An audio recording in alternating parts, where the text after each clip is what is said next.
Just want to make sure everything gets up before we roll into it. How dare you bastard. They can hear this too. I totally forgot.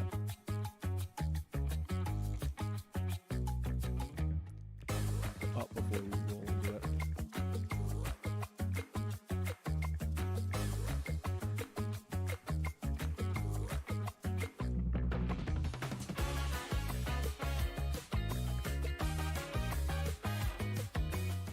Hello and welcome to the Leggy Sports YouTube channel. We are joined today by Sean Murphy. As you all know him now, I say it every time, credentialed Pistons reporter.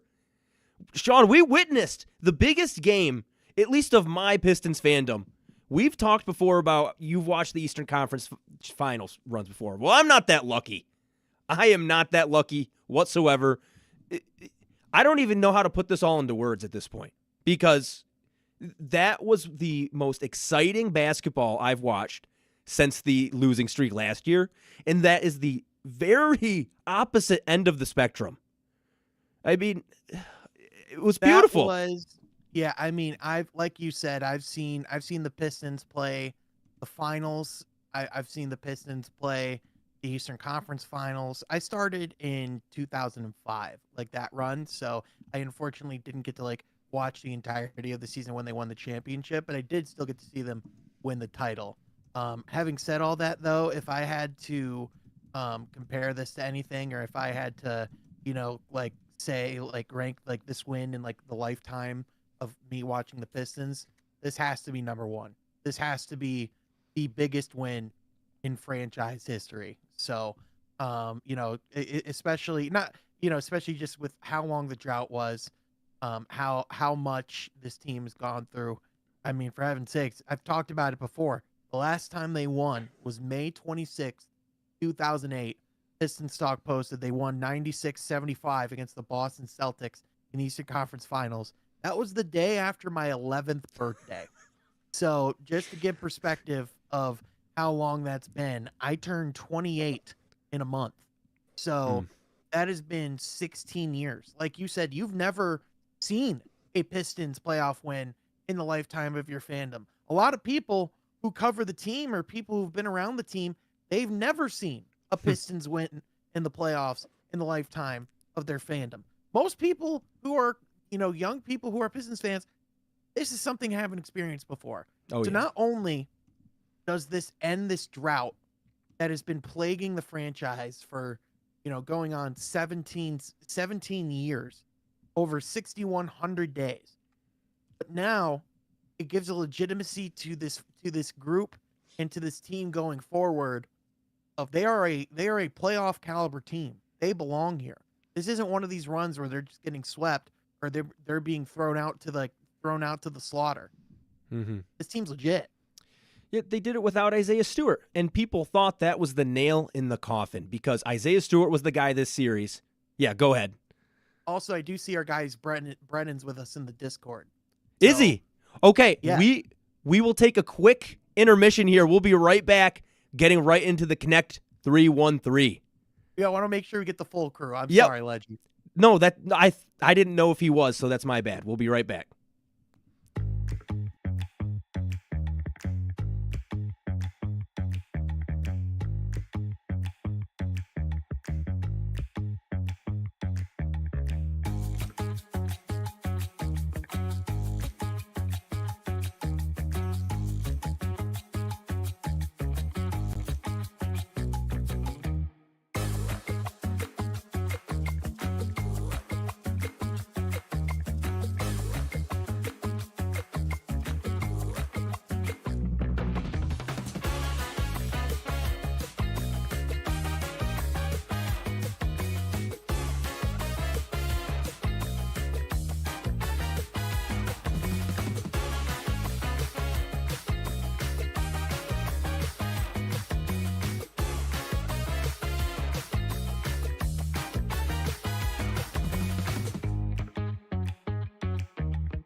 Okay, we are back. Brennan, welcome in. We have the full 313 Connect crew in here after that Pistons dub. We've got into it just a little bit. But guys, Brennan, what was your experience watching this? Were you up and down screaming? No, I wasn't up and down screaming, but I was definitely sitting there like during like the 5 minutes left stretch, like, please hold on to this one. Please hold on. Because you guys have been the much better team, man. I would hate for it to be squandered in a 2-0 hole with the Pistons outplaying the Knicks like this. So my biggest takeaway, I don't know if you guys spoke on it earlier, but one of them is Tobias Harris. Get the box score. I know he had a double-double, but man, he took Towns out of the game. Coming into this series, I did not really think that would be a matchup. I kind of had Tobias kind of guarding Josh Hart, boxing him out, making sure Josh Hart didn't go crazy on the glass, but Towns was a non-factor, and that was a lot of Tobias Harris guarding him, like getting physical with him. Like early in the first half, they kind of got into it, and Tobias held his ground, and Towns never got back into the game. So, of course, Cade is Cade. Shout out Dennis, too. Dennis the Menace. Down the stretch, making that three, being a calming presence, allowing Cade to play off the ball. But shout out to Tobias, because remember in our Fantastic Four, I kind of referenced his past playoff performances, like in Philly. He has not been that guy so far, and I'm loving it. So, shout out to Tobias. Yeah, he's a lot bigger than people give him credit for. He's 6'8", 226. He's insanely physical and plays really tough.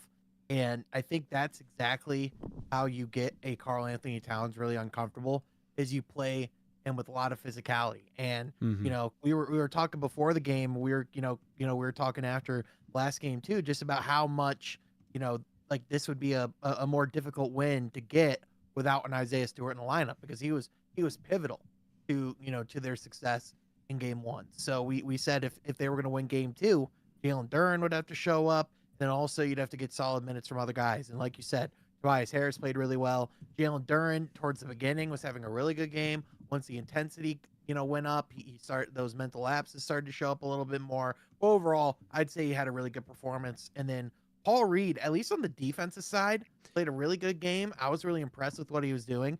I texted you guys in our group chat saying, man, I've been really impressed with Paul Reed. And the second I sent that was when he threw, that Dan Orlovsky ass pass that got picked off in the fast break. And but otherwise, I mean, I thought, especially for a guy who wasn't even consistently in the regular season rotation, to come in that spot and play 11 pretty quality minutes and hold the fort, he was a plus 13, which was the highest on the team. So overall, I thought he did really well. Yeah, that was one of the most important things of this offseason, was picking him up off waivers, because you need a third center in this league, because your big men are going to get hurt. Jalen Duren has had some injuries in the past. Isaiah Stewart has had some injuries. You can't roll in without anybody there. I mean, I don't think anybody thought he was going to come in and light the world on fire.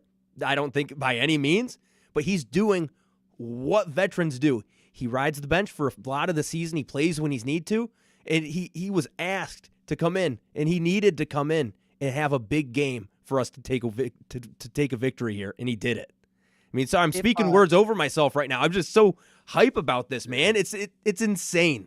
I just still can't get over it. Well, and here's the thing too, just about like we were talking before, like when you were getting the setup, Leggy, like Brendan, you mentioned the Pistons have been the better team, like 6 or 7 out of 8 quarters thus far in this series. And on top of that, like if you look at, just like the way that like the Pistons are playing, like they won this game pretty handily without Tim Hardaway Jr. even getting a single point. If he hits half of his shots, this is a 15-point game. This is a blowout. This isn't even a conversation for the Pistons potentially blowing this one. So, if I'm the Knicks, like obviously you knew that this was going to be a challenge. You knew that the Pistons were a physical team, a difficult team to play. You expect that you're going to shoot a little bit better from 3 going forward, but like I'm not feeling super confident, because Detroit is matching up against them really well, and they're starting to look like those young players, especially Cade Cunningham, is starting to look very comfortable very quickly. I tweeted it out, but he just had his first signature playoff performance. It was only his second playoff game. Yeah, I thought a lot. No, sorry, Brennan. I was just gonna say 33 points, 12 rebounds, only 3 assists. I mean, the highest assist total on the Pistons was 3 assists. Him and Schroeder both had 3. So it's just showing what kind of player Cade Cunningham is. He's not just a one-dimensional guy. He can do a lot of different things. Some games he's going to have 15 assists. Sometimes he's going to have 33 points like he did tonight. I mean, it's just showing that he's adaptable out there. Yeah, definitely. I would say it just showed like whatever the defense throws at him, he can counter it. Of course, he's gonna have a signature moment eventually, man. Like he just got a game that's built for the playoffs. Very apparent, man. That's been moving to that dunk in the first half, I think. Should be viral by now. I haven't been on Twitter, but it should be viral. That was amazing, man. Cade is looking like the best player in the series, man, and especially coming back home. I know you said that the Knicks think they can shoot better from 3, but the fact that they kind of shot this poor at home, I know it's a 3-point variant league, but I don't know if you go on the road and shoot much better. Like I think that Hardaway will shoot better at home. I think Malik Beasley will have another 5-3 game at home. So the Knicks should be concerned, man. The only thing they got going for them right now is that Asar Thompson cannot stay at a foul trouble guarding Brunson. Yeah. Other than that, I don't really see any positives from the Knicks' point of view right now. They should be concerned. And now the Pistons have home court. The rest of the series, they just went and took the advantage. The Knicks worked all season to earn that, and fought blood, sweat, and tears. And you just let a young team go in the Garden who if they don't allow that 21-0 run, they very well could have been up 2-0. Whoa. And you're talking about LCA, one of the loudest arenas in the league, some of the best fans in the league. So people talk about the Madison Square Garden effect for these guys. I mean, I know the Knicks have been battle tested already in the playoffs once, but you just can't assume that they're going to go in there and be totally composed with what they're going to witness there. I mean, the Pistons fan base, what makes them special is if you give them something to cheer for, they will come out, and they will come out in droves. Well, they just broke their 16-year playoff drought. If that's not a reason to come out and cheer and root on this team when they could potentially push to the second round if all things go well in this 2-game homestand, I do not know what is. And I can tell you from firsthand, the Pistons, I know the Pistons in the NBA community do, especially to the younger fans, might be seen as a laughingstock or might not be taken very seriously. But when the going to work Pistons were at their best, they were on a historic run in sellouts. Their crowds, that arena was ruckus, loud, hype, all the adjectives for insanity. And so we were already seeing the LCA really start to elevate. When I went to that late March Cleveland game at Detroit, that felt like a playoff-like atmosphere. Now, you have the Pistons coming back tied 1-1 against a 50-win team in their single greatest turnaround in franchise history. Oh, and you have a young blossoming superstar that's on his first playoff run. If that's not a reason to show up and show out, I do not know what does. One question for you guys is, what do you think the Knicks are going to do to counter what Cade did? Because last game, a lot of people were hyping up OG Anunoby, but really in their one-on-one possessions, there wasn't a lot of them. I mean, OG wasn't on him. Now he's the primary defender, and Cade Cunningham drops 33. Obviously, he wasn't the only defender, and Cade didn't only score on him. But what do you think they can try to do? I mean, it seemed like they did blitz Cade less today. Maybe they go back to that. But again, role players shoot better at home. So if you all-out blitz him again, he's shown that he's willing to give up the ball and get 12 assists in a game. So do that. Malik Beasley, he might get hot. Tobias looks like he'll stay hot. Hardaway will have a game. So it's not maybe the Knicks goes on, but again, that leads to shooters getting open. So it's not if OG can't do what he's paid to do, which is slow down the superstars, it's not a lot because I don't think you can put McHale on Cade either. It's too thin. Mm-hmm. So Yeah, I think they're going to give him a lot of a variety of different looks. I think you're going to see multiple defenders on Cade. I think they continue to try to blitz him. Perhaps they even try to pick him up and try to trap him more at the half court line. I could see them doing a lot of that, just trying to deny Cade getting the ball altogether when he gets, to that side of the ball. They've been throwing bodies at him all series, getting at least 3 guys to Cade when he gets to the paint at all times. Like that's been a very clear thing that they've been doing, and there's just a certain point where you can send as many guys as you want at a guy like a Cade Cunningham. Like Brendan just said, if you're going to let these shooters get open and you're going to allow a guy like Cade, who's as good of a playmaker as he is, to continue to get those looks and those opportunities, he's going to execute on them. And I'm sorry, but in game 3, game 4, newsflash, he's going to have more than 3 assists. Yeah. That's an off night for Cade in that element, and he could very well still match that scoring level. So, I think with the momentum of winning this game, exercising those demons, so to speak, and now, heading home and what should be one of the all-time Pistons atmospheres that we've seen, especially since they've been in Detroit.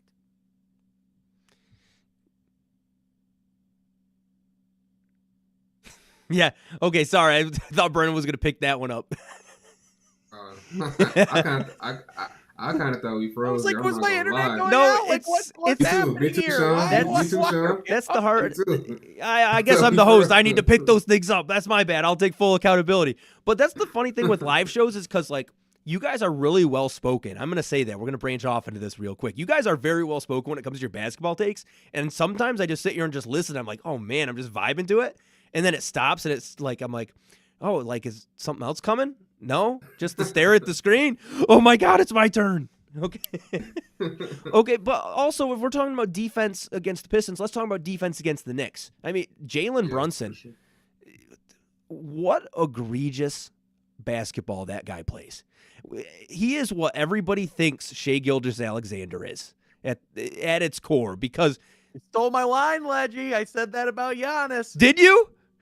Yes. Well, I guess, yeah, moving on. Just keep on. No, you're good. You're good. I'm kidding. You're good. So but, Brunson is clearly, an exaggerator. He clearly tries to sell for calls and stuff. But do you guys ever take into account that he is 6'1" in a league where the average height is 6'6", and he has to kind of do what he can to get buckets? Do you guys ever take that into account, or you don't care about that? Well, to me, it is part of the game in its core. It is an element of its game. Like if it is on the player to have the discipline and the wherewithal to not jump on that, to not budge on those certain things. But I do think there comes a certain point, like in particular, the last 3-point bait on Tobias Harris towards the end of the game. Those things were literally supposed to be ruled out of the game, but for whatever reason, we've just gone the other direction on not calling those anymore for whatever reason, right? So I think there has to be kind of a certain line. To me, if I'm a Knicks fan, I'm concerned that that's our primary offense down the stretch. Yeah. I think if you're the Pistons, obviously it's frustrating and you don't want to jump on those baits and you don't want to, get into those positions. But in the same light, you're watching, you're watching what's going on, and it's like, if that's what they have to rely on, we're going to eventually, get caught up to that. When you see that same trick over and over again, you're bound to not bite as much. So if Brunson keeps relying on that seriously, could be in the favor of the Pistons in that sense. Yeah, Sean, that's a really good point, because when you're taking into account, hold on, I'm having some mic issues. One of you guys can pick up. Yeah, Oh, go ahead, Brennan. Yeah. I kind of, just building off your point about having discipline, I'm not disappointed with Asar, because sometimes I feel like they are leaning into his foul-prone reputation. They're kind of calling calls before he fouls them. Like those times where Brunson is leading with his shoulder and Asar has his hand straight out and Brunson connects with him, that's not a foul. Don't get me wrong. Asar was jumping for some of those three-pointers, but Asar is, when Brunson is initiating contact, I don't like those calls the most, especially for Asar. I know he was so frustrated tonight, but he is. I mean, he's fouling, but Brunson is not getting any easy baskets on him. So that was obviously a matchup we all had circled. And Asar, has been known to foul, but I feel like the referees are kind of playing into his reputation sometimes over legit fouls. They're calling Yeah, on him. some of it's just the discipline of knowing when to attack, when to be assertive, when to, when not to, when to lean back. I think some of it is some of the antics of Jalen Brunson. Clearly, there was the tie up there, with the arms, and for whatever reason, I'm not sure what the ref saw to not overturn that challenge, because it was pretty clear to me that a lot of that was initiated by Brunson. But in the same light, like, if you're a SAR, it's just there's certain times where you just have to be less aggressive, and you kind of have to play back just a little bit, knowing when to engage the contact, because you do have to be physical with Jalen Brunson. But if you do it at the wrong time, he'll bite you in the ass. Yeah, what I was going to say earlier, sorry, I had some mic issues. I muted it on the stream end, so when I was saying test, you guys could hear it. So sorry to interrupt your flow there, Brennan. But Sean, you made a really good point talking about how as these players keep seeing Brunson and as they keep seeing his antics, they're going to get used to it. And that's the thing where in the regular season, these players can really get away with it because they see him once and then they go across country and play Indiana, or they go and play San Antonio. But when you're in a 7-game series, it's easy to pick up on those things, and they're going to get more consistent. And hopefully by the end of the series, the whistle isn't like that. Because, I mean, there were even some where it was just not, it didn't even look like a foul. And I think that's going to happen in this game when you have human refs and you have the human element. But overall, it just was an interesting performance by Brunson that if you're a Knicks fan, how can you be behind that as well? Well, and it's just at a certain point, it's not even an actual jump shot. When you're just leaning into someone and throwing the ball in the general direction of the basket, Yeah, you can't tell me in good faith that is a legitimate attempt to get a three-pointer. That is an attempt to get to the free throw line. It's okay. You can admit it. Dennis Schroeder flopped during the game. We can admit that too. It's just like sometimes you just got to call a spade a spade. It's part of his it's part of his game. We've seen it before with guys like James Harden. Guys, like Shai Gilgeous-Alexander, Giannis Antetokounmpo. It's a thing that we see throughout the league. He's one of the craftiest. So does this game change your guys' expectation on the series? Because I know when we made our predictions, I think we all said Knicks in 7. I mean, Pistons taking one game, they swung the home court advantage back. So does that change anything? I had the Knicks in 6. I don't think I'm going to change any of my playoff picks yet after a few games. I'm going to stick with my picks. But, I mean, I always knew the Pistons had a chance. Yeah. If Cat averages, what do you have last game, 21 or something, and 10 tonight? So if he's not averaging 20 for the series, Detroit has a really good chance. Like if Brunson is the only one scoring 30 and nobody else is scoring 20, that plays to the Pistons' hands a lot. So keep slowing down Towns. I really think you're going to slow down Brunson from a production standpoint. Free throws, mid-ranges. I don't think you're going to slow him down from a production standpoint. But if you can keep slowing down Towns like this, Tobias staying physical like this, you got a real shot. Yeah, it's about limiting his supporting cast. And to me, the thing I've always said is once they get a win from there, they're playing with house money. Once that monkey's off their back, they have the complete freedom to go out there and just play with freedom and see what this season can be. So from here on out, I expect the Pistons to play more free. I think they're the team that came in the series with infinitely less pressure on them. And now that they won this playoff game, there's no pressure on them whatsoever. If anything, there's just seeing what can they maximize this season to be. Could we be talking about the Pistons, potentially facing the Boston Celtics in the second round? That seems very much like a possibility. So if you're the Pistons, just keep doing what you're doing, because you've already accomplished anything you could have wildly imagined this season. Yeah, Brendan, how do you feel about because is it Miami's at Cleveland right now, aren't they? Okay, I was going to say something different, so never mind. Disregard anything I was just putting out there on the wavelength. Got our ass kicked. Ty Jerome, man. Yeah, Ty Jerome is one of the best stories in the NBA. He's a baller. A lot of Heat fans are talking about random role player going on, but I'm like, he's a baller. Yeah. Some of these random guys that go off. I mean, last game we saw Campaign. Tonight, 4 minutes, 0 points, -5. Yeah, he got 3 fouls, like literally right off the bat in the first half, and they tried to give it to OG that third foul, but that was clearly on Campaign. And Shamet. Pushing somebody in the back. Shamet 0 points as well. So those are two guys who played pretty big factors in last game where it should have been a Detroit win, and now it's a Detroit win again. Or when tonight is a Detroit win, we saw those guys not do anything. So I'm curious to see what next game holds for some of these role guys for New York. I mean, that could really change the series as well. But, I mean, just looking through the box score for these Knicks, I mean, there's nothing that really sticks out to me too much other than the Brunson 37. Bridges 19, that doesn't scare me. Towns 10 doesn't scare me. Hart 10, Anunoby 10. Then, I mean, look at their bench. 0 points, 0 points, 8 points, 0 points. So they're living right off their starters, and as the series gets longer and longer, if Detroit can steal another one in Detroit, I mean, I don't know if the Knicks can hold up 6 or 7. I mean, to me, what really stands out is if you look behind, if you look beyond the points, like the Pistons out-rebounded the Knicks by almost 15 tonight. They completely controlled the glass.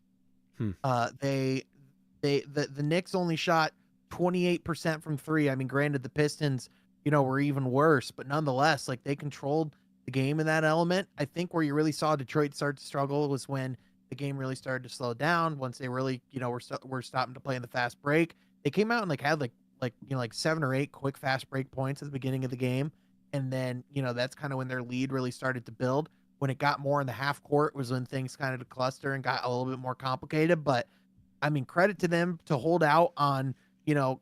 Towards the end when they had that 4 or 5 minute no field goal streak. And, again, for a guy like Dennis Schroeder, who is on his 3rd different team this season, to have the confidence to come in and hit that shot, just all the credit in the world to him. I mean, he just helped put the Pistons over to their first playoff win in almost 2 decades. So, yeah, absolute credit to Dennis Schroeder. He probably will never have to buy a beer in Detroit ever again. He's you a guy. You can tell K believed in him so much. Like K willingly, like, no, come get the ball. Yeah, they doing a lot. They're doing a lot to me to make sure I don't get off. So here, you come get this and you play your game. Yeah, there were a lot of different names at the trade deadline that a lot of people came up with for the point guard solution behind Cade Cunningham, and Dennis Schroeder wasn't one that was at the top of my list. I mean, Lonzo Ball was a big one for some people. Trey Jones. Those guys wouldn't have fit what we needed because we needed a guy who can come in and make buckets as well as distribute. And honestly, the most important thing Schroeder has done since he's been here is play with Cade Cunningham, not play off the bench. That's kind of my thoughts on that because, I mean, when you're putting another ball handler, another initiator, another facilitator next to Cade, that only makes him better. I mean, we saw it with Jaden Ivey as well. We saw the consistency from Cade when we surrounded him with a bunch of shooting. And we saw how, he was an all-star because of it. He's going to be all-NBA because of it. But when you put another facilitator, another guy who can be on ball next to him, I think that's the superstar leap. And someone who could take that scoring pressure off too, like not having to be the guy that has to go out and do it every single possession. I mean, the fact that Dennis Schroeder is, almost nearly, like in this game, essentially replicated the production that they got from Jaden Ivey this season. I mean, and he was playing big defensive possessions on Jalen Brunson too. And for the most part, holding his own pretty well. Like, Dennis Schroeder's an underrated player, guys. Guy's a dog. So speaking of Schroeder kind of, holding Brunson a little bit, how do you guys feel like making that the Brunson matchup? Like, even with Asar in the game. Like, would you guys want Asar to kind of play on Josh Hart so he can stay out of foul trouble, or you just want to say no balls to the wall? You got Brunson regardless. I think it's a good learning opportunity for Asar to get as much time as he can on a guy like Brunson, but I think at the same time we've seen the proof of what happens when you put him on him primarily, especially at the beginning of the game. 2 early fouls in both. Next, I would like to say, go on him, try it again, but you don't want him to feel hesitant at all when he's guarding that kind of player. So I can definitely see where there could be a strength in putting some other guys on Brunson earlier in the game kind of seeing what that does. But Sarr's the guy who I want to end the game on Brunson because that's the guy I trust the most. But so if that means putting some other guys on him earlier, that's all. I'm all for that. And that's a good point because if he's guarding them late, he only has 3 fouls, he can kind of still be aggressive. Oh, of course. But if he's guarding them late and he got 5, of course we're gonna get that 3 up in the air, adios. So Yeah, and I mean, Arsar only had 1 foul through like the first his first 8 minutes and in the first quarter. He picked up that second in the second quarter. I thought he did a lot better tonight, and I think just objectively speaking, he's their best perimeter defender. So whenever possible, I think it's best to have him on Jalen Brunson. But again, it's similar to Cade of you just want to throw as many different looks at him as possible because he's very similar. Like Brunson's a very smart player. He's going to adjust as well. So I think he's a guy that you just want to continue to throw some different looks at him as well. That's really when the Pistons had success in game 1 too. Like they had 4 or 5 different guys who guarded Brunson throughout that first half. So I think the more variety that you can give him, the more confusion that you can cause, the better off you'll be. Because that's when you can cause those fast break opportunities. That's when the turnovers happen. And that's when those easy buckets in transition come. Yeah, so, I mean, what do you guys expect these next couple games? I mean, we've talked a lot about, what has happened. I mean, do you expect the Pistons to continue playing at this level? I mean, they're going home now, so and they look like the better team, man. It's not a lot of adjustments on their end. They look better without their best interior defender tonight too. Like it's a weird stepping wrinkle. up and playing like that. B-ball Paul, I didn't really mention him. B-ball Paul, like coming up within those hedges, just like being like looking like a guard out there, like guarding people. Like of course he's bigger, but just the way he was flying around, he looked like a guard out there. So B-ball Paul, he played great. Just not a lot of adjustments on the Pistons side, and of course it's the playoffs. You got to adjust to the Knicks doing what they do differently. But if the Pistons keep playing their game, they are looking like the better team. And with Cade having an off game the first game, and you still outplayed them. I don't know. It just looked like the Pistons are better, which I did not expect coming into the series. Yeah, I just think you're going to see the Pistons only get more and more comfortable, and I think you're just going to see Cade Cunningham only get better as the series goes on because he's getting more acclimated in the playoff atmosphere. So again, Pistons are playing with house money. I don't think anything's going to change with the physicality that they're going to bring. I don't think anything's going to change in the sense of, how they try to play and approach this series. But I think one thing that we can expect is as the series goes on, tensions are only going to rise. Some of those chirping sessions we've seen over the last couple of games are only going to continue. And now that it's coming back to Detroit, now it's going to be the Knicks that are going to have to climb out and break this tie in a really hostile Detroit environment that hasn't seen a playoff win in Detroit in 16 or 17 years. So, yeah, before we head out good luck here, to the Knicks. That's going to be a tough one for them. It'd be a tough one for any team, really. But before we head out of here, I just kind of want to get your guys' insight. Next game, who you guys got? I mean, if both teams show up the way that they showed up tonight, I think the Pistons would feel very good about their chances about next game. Yeah. So I mean, I'm going to give a little bit more time to process. If Isaiah Stewart plays, I feel a lot more confident making the Pistons prediction. But I mean, again, if we're just based off of what we've seen thus far, Detroit's controlled 6 out of the 8 quarters.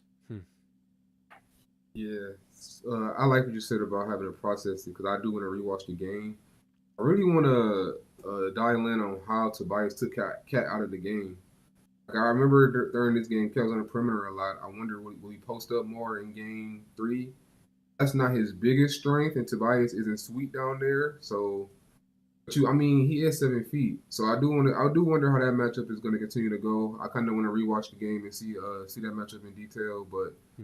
I think I'm leaning towards Pistons in game 3, honestly, man. Like, they just flat up been the better team.